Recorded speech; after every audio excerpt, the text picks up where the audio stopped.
अस्सलाम वालेकुम नाजरीन, मैं हूं इनका पर्सन नाइला और आप देख रही हैं सिटी 1 न्यूज़। खबर शामिल करते हैं रावलपिंडी से। सीपीओ उमर सईद मलिक की सहाफ़ियों से तारीफी मुलाकात।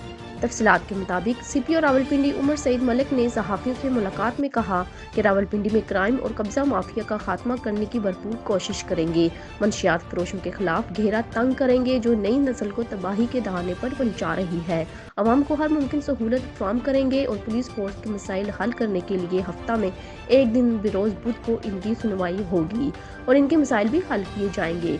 सहाफ़ियों के बगैर पुलिस का चलना नामुमकिन है, इसलिए सहाफ़ी और पुलिस मिलकर जुर्म का खात्मा करने की कोशिश करेंगे। आखिर में सीपीओ रावलपिंडी उमर सईद मलिक ने सहाफ़ियों के साथ चाय पार्टी की और गपशप भी लगाई। रिपोर्ट कर रहे हैं डिस्ट्रिक्ट रिपोर्टर फारूक अहमद रावलपिंडी से।